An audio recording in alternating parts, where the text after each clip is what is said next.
All right, hello once again, Jeff Scott of Rankin Technical College, and I've decided for the AWD1000 Web Development Technologies class, that even though we only cover the first 12 chapters in our 18-chapter book, Murox, JavaScript, and jQuery 3rd edition, I've decided that I'm going to also cover chapters 13 through 18.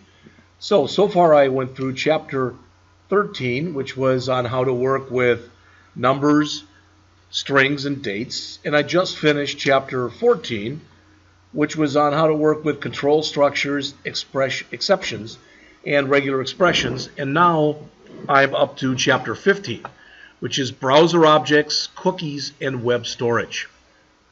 All right, so you can see what we're going to cover here, talk a little bit about the location object and the history object, and then look at an application, talk about cookies, and then look at an application, talk about web storage. All right, then how to use Chrome to work with items in the browser.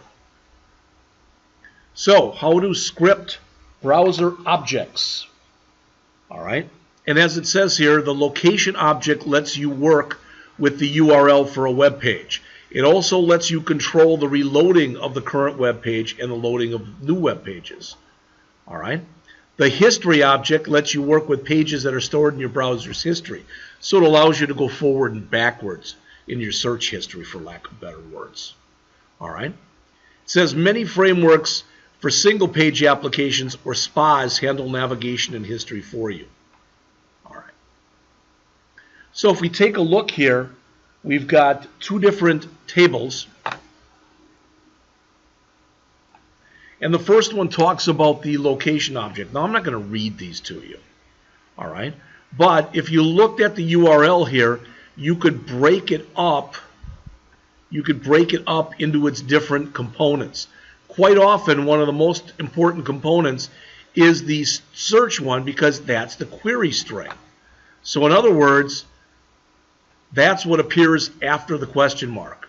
So it's a first initial of G and a last name of Hopper in this example. Now, methods of the location object, as it says, you can force a reload of a current page, or you can load a new page in the browser and overwrite the current page in the history list. The replace can be important because I'm sure we've all done this. We go out to a URL and there's a broken link, but rather than it be broken, it just moves you to another page. All right, you can do that again using the replace that's in there. So again, the properties of the location object let you examine different parts of the URL, parse it out, so to speak, and the methods give you greater control over how the page is reloaded and put into the browser.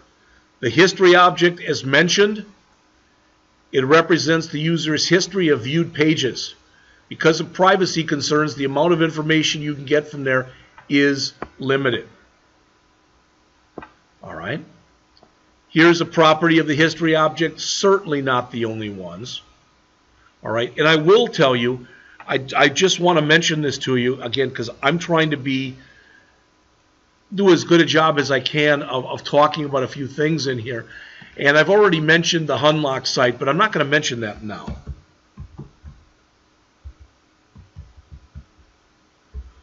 Instead, I'm going to go and push you to here.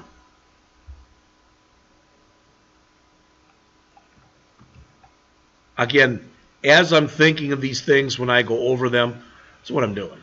All right? So, developer.mozilla.org, and eventually get yourself over to JavaScript.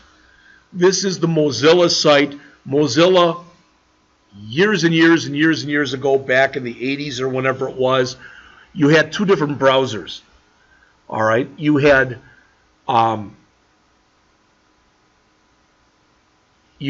Internet Explorer, and what was the other one? Why is it escaping me right now?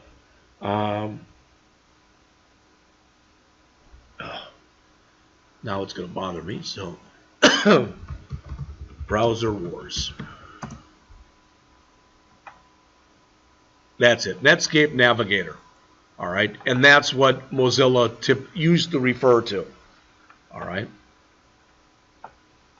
You can go through the history object and you can go back in the history forward, or you can go to a certain page.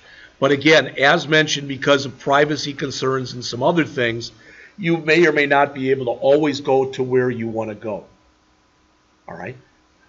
The way that a lot of these different things that are in this chapter are used or have been used is if you want to be able to profile someone. In other words, we're talking about analytics. If I want to find out the people, let's say that I've got 500 hits on my website. There's a big difference between, for example, 5 people who have nothing to do during the day and hitting my website 100 times each, or 100 people hitting it 5 times each. So what I can do with stuff like this is I can go through, possibly look at some of their patterns. What other sites are they going to? Maybe find out the type of browser they're using, etc. All right, so next they have this tutorial application. Now what this does is it literally, as it says there, sets up a tutorial. All right?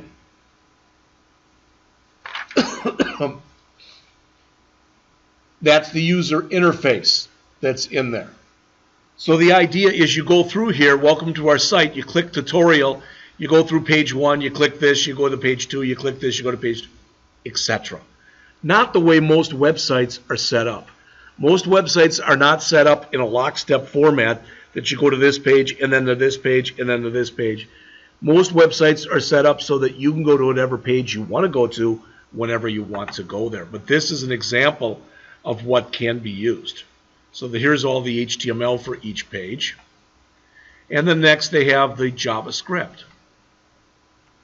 Not really a whole heck of a lot to it. But what they have to say here is when they're checking previous, you want to be able to go from page 3 back to page 2, from page 2 back to page 3, etc. And that's what they're showing you here on pages 442 and 443.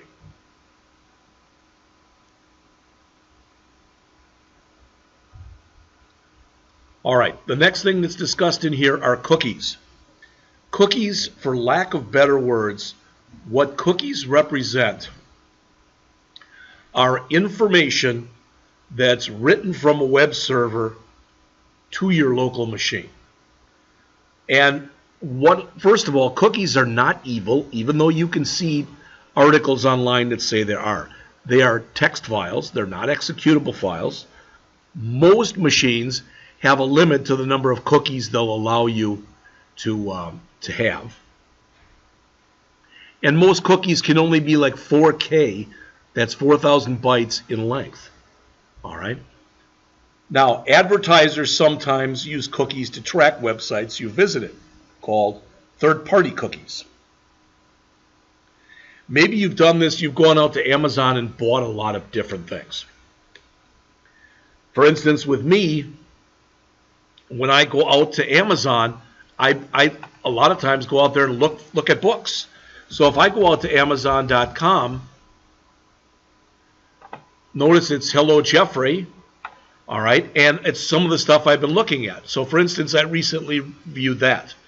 These recommendations, I don't know why they'd give me that stuff, but they have. All right, a lot of times I'll find things in here, books, etc., but these are some of the books I've literally been looking at. And why do they do that? Because they want me to buy them. All right, and that information that held this stuff in here was probably at least held in cookies. So a cookie is defined here on page 444 as a short text string that is stored by the browser as a name-value pair. You can put many things into a cookie, but at a minimum, you need the name and the value. So for instance, the name could be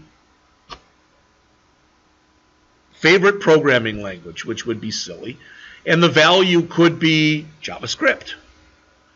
Now, a couple things with cookies. These are some of the attributes, not all of them, but some of the attributes. The cookie must start with a name-value pair. All right, and it can have things such as, notice the max age. It says the lifetime of the cookie in seconds. There's other ways you can set this. You can set what's called an expiry date. I can literally set a cookie right now if I want to and tell it to expire in 1,000 years. I won't be there to see it actually be done, but if no one touches it, it would then expire at that time. All right, I can give it a path, I can give it a domain, and I can say secure. And it says if present, the cookie must be encrypted. So it'll basically probably use HTTPS instead of HTTP. A persistent cookie is saved by the browser after you close your session. A session cookie is either deleted when the browser is closed, or some of them will stick around for 20 minutes, just in case you quickly log back in.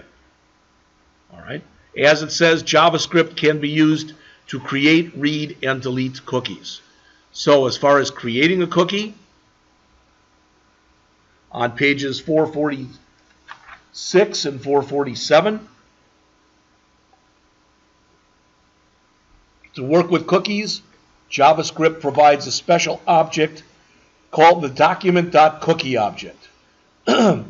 So you first create a text string that represents the cookie. Then you set the document.cookie object equal to the cookie's text string. And they show an example right here. Here is a persistent cookie. All right. And don't even worry about what all that means. For instance, if I wanted to say 24 hours a day, 60 minutes in an hour, 60 seconds in a minute, that should give me the number of seconds. That should be a cookie that expires in a day. Then if I multiply it by 21, that should basically expire 21 years from then. All right. If I want a cookie that I've already got that exists, if I want it to expire, I can give it a date in the past. So I can make one of those negative. Here they're adding multiple cookies. Here's a set cookie function. So there's a lot of different ways in which this stuff can be used. As mentioned here on the bottom of 447, a cookie value cannot contain semicolons, commas, or white space. But you can use the encode URI component. A URI is a Uniform Resource Indicator. It's a superset that includes a URL. To include multiple cookies to the cookie object, you assign multiple name value pairs. Unlike other JavaScript objects, each assignment does not overwrite the previous one. As far as reading cookies, on 448 and 449, as the author mentions on the bottom here, when you assign the cookie document.cookie object to a variable, its value is stored as a string. Then you can use the different string object methods that I showed you about both in Chapter 13 and on that Hunlock URL that I showed you, as far as being able to grab the cookie you want. One method of the string objects that's often used with cookies is the split method, which allows you to break up a cookie into an array of cookies, the cookie string, so you can look at each component. All right. How to delete cookies? I actually told you this already on 450 and 451. But to delete a cookie, you can set its max age attribute to 0. All right. You can also set it to a date in the past. When you delete a cookie, the data must be empty, but the equal sign is still required. There is no way to use JavaScript to determine the path and domain for a cookie once it's been created, but you can use the Applications panel in Chrome to get most of the information you'd probably be looking for. Now, on pages 452, 453, 454, and 455, they give you this task list application. It's a to-do list. So you put a task in there, you click Add Task, it gets added to the list. It's a very simple one. You click the clear task, they all go away. Sometimes with these, and I don't think they have it in this example, there's a third button in here that says delete current task, where you can click on one of these, click delete, etc. All right. A task list or a to-do list is something that's quite often one of the first things you create in different programming languages. So here is the HTML for this and the CSS. As it says, the task list application lets the user build a list of tasks to be done and displays those tasks in the text area element. You can add new tasks or clear all of them at one time. The tasks are stored in a persistent cookie on the user's browser. So the JavaScript for this is shown on page 555. All right, and on the screen right now. Notice it starts with a document.ready, so it's going to use jQuery. There are 3 functions inside of here. The set cookie, get cookie by name, and delete cookie functions. All right, the set cookie function accepts a name and a value and an optional number of days, and it creates either a session cookie that will expire when you log off or a persistent cookie which will remain as long as you tell it to remain. The get cookies by name function accepts the name and returns either an empty string or the value of the cookie with that value, and the delete cookie accepts the name and deletes the cookie with that name. So the set cookie basically allows you to add tasks, all right, and the delete cookie in this case is going to allow you to remove all your tasks. All right. All right. And finally, the chapter ends. The last, well, I guess the second last thing, but the next 4 pages are on how to use web storage. Let me just tell you very quickly. One of the limitations of using cookies, as already mentioned, is the fact that the storage size in a cookie is 4K or 4,000 bytes. All right. Really, pretty much with the advent of HTML5, you can now use web storage. You can look at web storage, for lack of better words, as kind of like being a database on the client. All right? Data isn't passed to the server. Rather, up to 5 meg of data, 5 million bytes, can be actually stored on the client machine. Web storage includes both local storage and session storage. All right? Local storage persists between browser sessions. It's like a persistent cookie. Session storage, whatever you put in there, is removed when the browser ends, like a session cookie. All right? So on the bottom of the page here, and I don't want to go on the bottom of page 456, how to use local and session storage. They're pretty cool. It says to do this, you use the local storage and the session storage objects. We'll talk more about objects in a later chapter. I don't remember what chapter it is. If it's the next one, no. Next is arrays, chapter 16, then is 17. That's on objects. So you'll hear some of this stuff again. You use local storage and session storage objects, which store their items, again, like with cookies, in key value pairs. Then you use set item, get item, remove item, and clear to work with these. So this would allow us to put something in storage, all right, and we can also grab it and we can remove it. So the syntax for this is shown on page 457.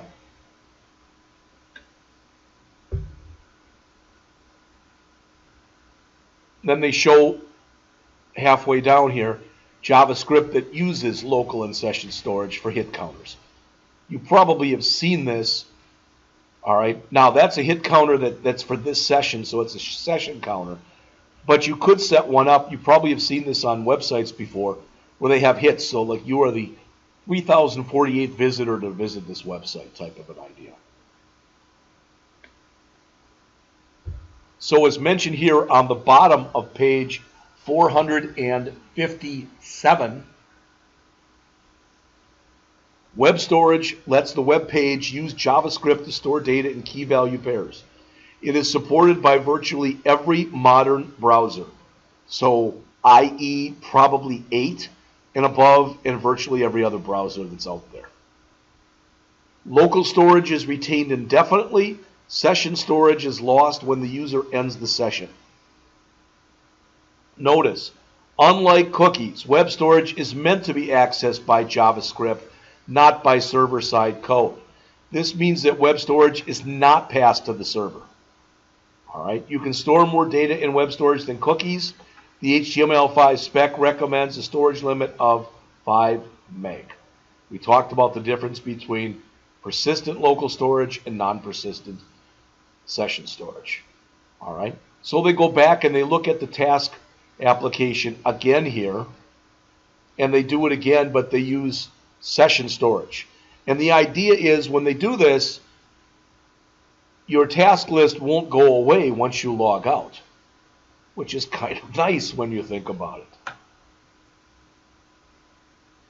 So as it says, this version of the task list stores tasks in a local storage on the user's browser.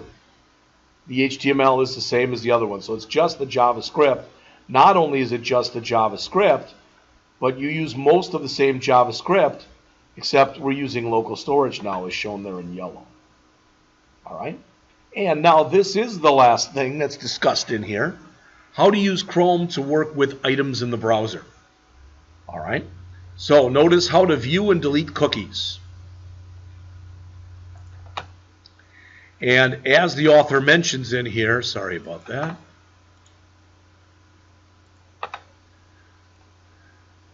you can use the techniques described in figure 1513 on the next page to see cookies the application is stored in the browser. All right, you can also use it to delete cookies. The good thing or bad thing, so to speak, I mean, if I go and bring up a new tab here, so if I come in here and bring up a new tab, all right, I've got some cookies and some information that remembers my page history. See that?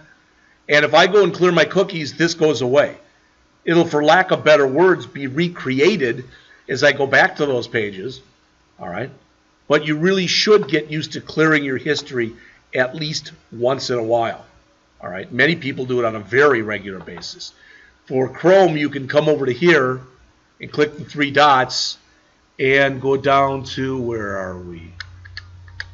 Is it settings? I don't remember.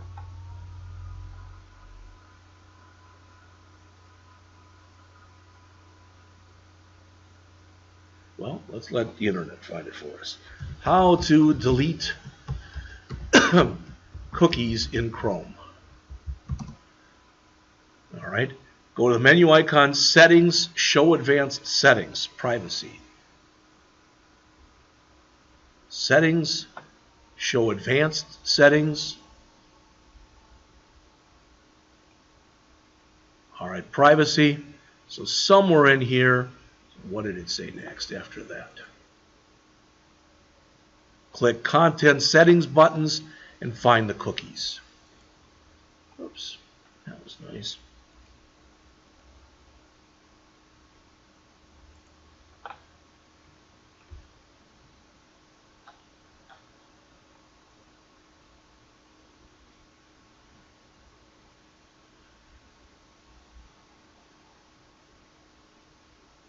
Somewhere in here is my my settings buttons, all right? And I've done it before. Don't, you know, of course, if I want to show you your content settings, there we go. All right, cookies, there we are.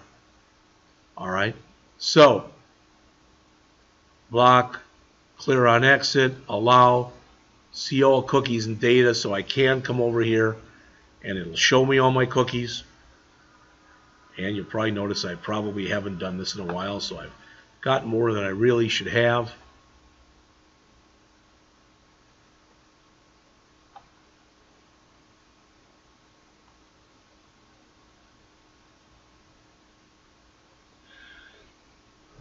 You can block third-party cookies. To delete cookies, click the Remove All button. I did not see that there.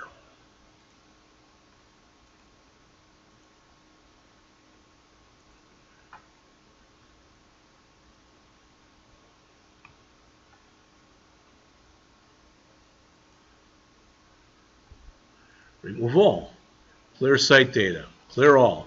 Now, this can take anywhere from a couple seconds to a couple minutes. But what you should notice is when I come up here, all right, well, they're here now, but they very well may be gone after everything is cleared. All right? Okay.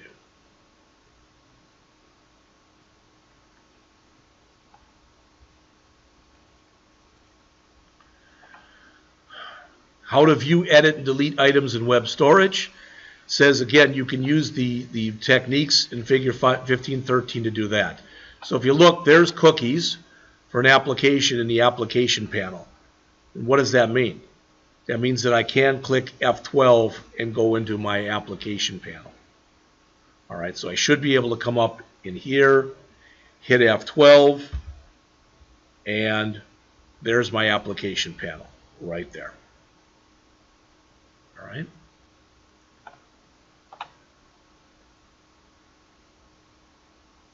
So again, press F12, click on the Application tab to work with cookies. Click the arrow beside cookies to expand that section. To work with web storage, click the arrow beside web storage or session storage. So how did that look? All right. I don't see cookies here, but I do see some of the storage stuff. All right. I'm not going to jack with that right now. How to delete a cookie. Right-click on the item you wish to delete and choose Delete. How to edit a web storage item. Right-click on it and choose Edit. So it's a very similar process. All right. So that's it for Chapter 15.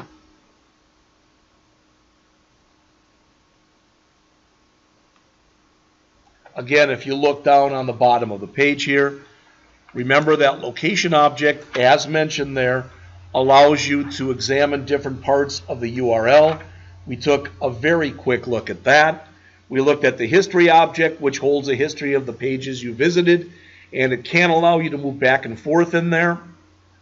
We looked at cookies, which are small text files that consist of a name-value pair, and they can be a session cookie or a persistent cookie, where a session cookie is removed usually either when the browser closes or 20 minutes later, and a persistent cookie, which will stay around as long as the date that you give it to stay around is still active.